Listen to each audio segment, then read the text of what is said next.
The night Victor Malone walked into the Grand Horizon Gala as the most powerful man in the room was the last night anyone ever called him that. By 11 o'clock, he had lost his reputation, his company, and something else he couldn't name until the handcuffs clicked. What nobody in that ballroom understood was that the woman who destroyed him had been standing 6 feet away from him for 3 months, taking his dinner orders and pretending not to understand a word he said. Her name was Rosa Deluca. She was 31, full-figured in the way that fills a room without apology, hips that moved with purpose, dark hair pulled back tight on long shifts, hands quick and steady from years of carrying trays. But Rosa hadn't always carried trays. For 7 years before she walked into Caruso's, she had been a forensic accountant at a federal contracting firm, tracking money through shell corporations the way a surgeon tracks a vein, precise, silent, inevitable. She had left that world 18 months ago for reasons she didn't discuss with anyone. Now she worked the dinner floor at Caruso's, a restaurant in River North that happened to be owned by a man whose name opened doors and closed mouths all across Chicago. Dante Caruso was 44. He ran his operation the way he ate, slowly, deliberately, without wasting movement. He had taken over from his father at 32 and spent 12 years turning a name that inspired fear into a name that inspired something more complicated, respect laced with dread. He was engaged to be married in 6 weeks. Her name was Isabella Ferrante, daughter of a Naples family, the kind of union that meant more on paper than it ever would in a bedroom. Dante had accepted it because that was what the arrangement required. He had told himself more than once that he did not feel things. He had not yet met Rosa Deluca. She had worked at Caruso's for 3 months before Dante first noticed her properly, not as staff, but as a presence. She moved through the dining room with an economy of motion that reminded him of people he trusted. No wasted words, no performance, just work. He watched her diffuse a drunk guest with 2 sentences and a redirect so smooth the man didn't realize he'd been managed until he was already seated somewhere else. Dante filed it away and said nothing. Victor Malone had been coming to Caruso's for 6 months. He was 53, self-made, which was a way of saying he had built everything he had from a position of having been humiliated once, long ago, and had never forgiven the world for it. He owned 3 construction companies, a political lobbying firm, and a reputation for being the kind of man who tested people to see how much they would tolerate before pushing back. He had learned early that most people would tolerate almost anything if you delivered it with enough confidence. Victor Malone's cruelty was not the cruelty of a monster. It was the cruelty of a frightened man who had discovered that going on offense was easier than living with the memory of being small. He tested Rosa on a Tuesday in March. She had brought his table the wrong wine. Not her mistake, the kitchen had sent the wrong bottle, and she had caught it before she poured, set it aside, and was returning with the correct one when Malone's voice rose above the ambient noise of the dining room. "Finally," he said, loud enough for the 2 tables on either side to hear. "I was starting to think you'd eaten it, given the evidence." He let his eyes travel down from her face to her body and back up with the slow deliberateness of a man who considers himself untouchable. His business associate laughed. A couple nearby went quiet and looked at their plates. Rosa set the bottle down. She opened it. She poured. Her hands did not shake. She looked at Victor Malone directly and said, "Enjoy your evening, Mr. Malone." In a tone that was so perfectly neutral it took him a moment to realize she had given him nothing. No embarrassment, no anger, no material for him to feed on. He blinked. She had already turned away. At a corner table 12 feet away, Dante Caruso set down his glass. Psychologists who study public humiliation, particularly Dr.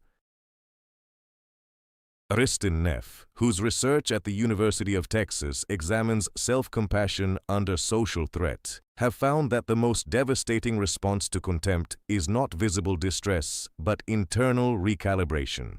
The person who does not break in public does not simply survive the moment, they store it. Rosa had stored things like this for years. She was very good at it.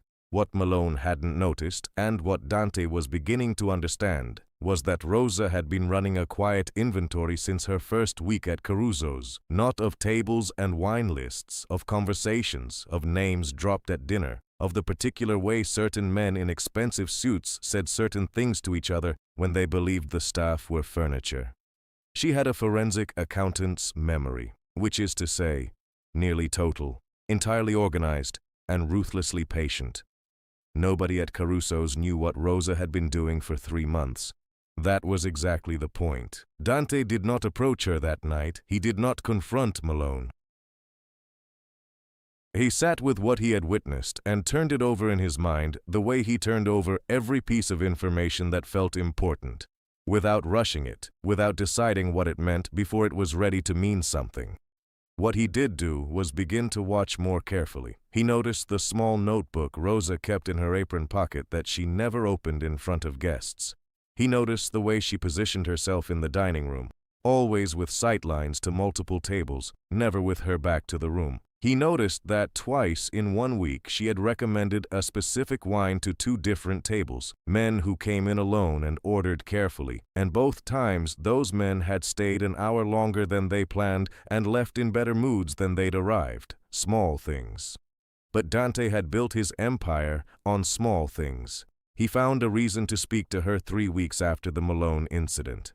A wine delivery had arrived short, and the manager was in the back dealing with a supplier call. Dante asked Rosa to handle the discrepancy with the driver. She did it in 4 minutes. She didn't raise her voice. She got them 3 additional cases at no cost and had the driver sign an adjusted receipt before he'd fully understood what had happened. She handed Dante the paperwork and went back to her tables.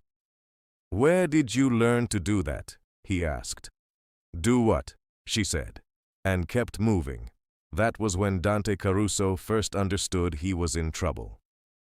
The Grand Horizon Gala was a charity event for a children's hospital. The kind of evening where Chicago Power quietly arranged itself in a ballroom and everyone pretended the seating chart was accidental. Victor Malone was attending as a major donor. He had also, in the 3 months since the restaurant incident, been quietly attempting something far more dangerous than insulting a waitress. Rosa had found it in pieces. A conversation overheard. A name dropped twice in the same week by different men at different tables. A transaction amount mentioned too casually by someone who had no reason to know it unless certain accounts had been accessed. She had gone home and opened her laptop and spent 4 nights tracing what she found through the kind of documentation that most people don't know how to read.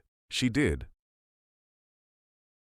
Victor Malone was skimming from a city infrastructure contract, one that ran through a construction firm that laundered money for Dante Caruso's operation. He wasn't just stealing from the city, he was stealing from Dante.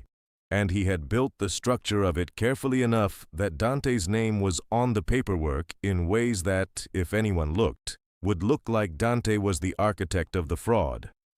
Malone was building a trap, and he believed the waitress who had failed to bring him the correct wine was part of the furniture. Rosa had 2 choices. She could stay quiet, keep her head down, keep carrying trays, and let whatever was coming land on a man she had no obligation to protect. Or she could walk into the lion's den with a folder of documentation and trust that the lion would understand what she was handing him.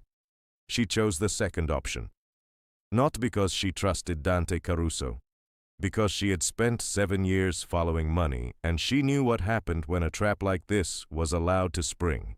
People went to prison, sometimes the wrong people. She requested a meeting. His assistant looked at her the way people look at things that don't belong in a certain category. She held his gaze until he made the call. Dante saw her that afternoon. She placed the folder on his desk and stood while he read it. It took 11 minutes. When he looked up, she saw the thing she'd been waiting to confirm.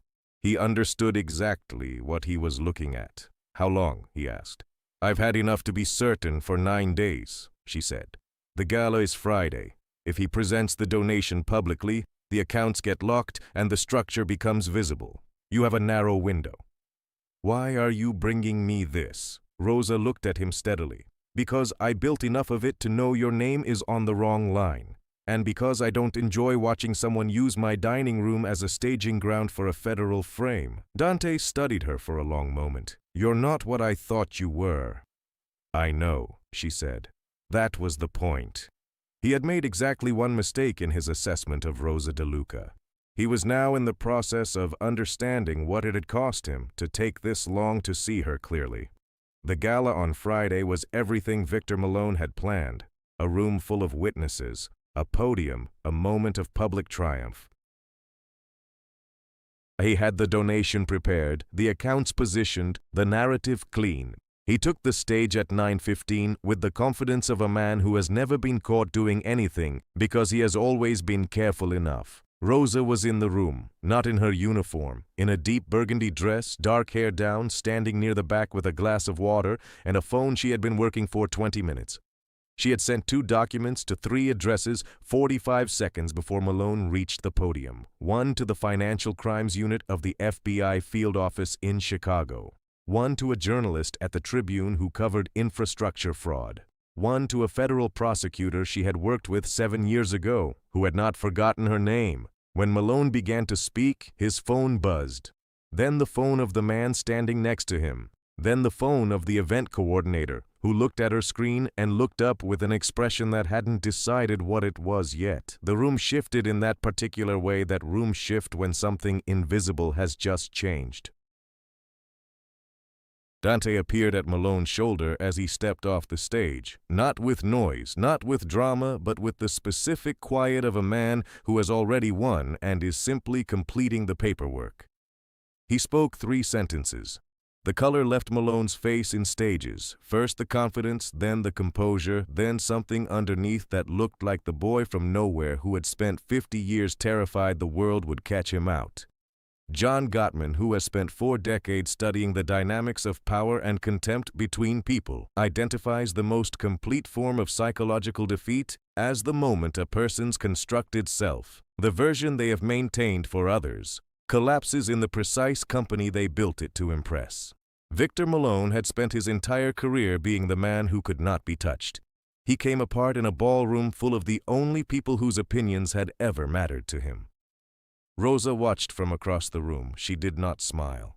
She finished her water. Dante found her 20 minutes later, near the exit. He had canceled 3 calls to do it.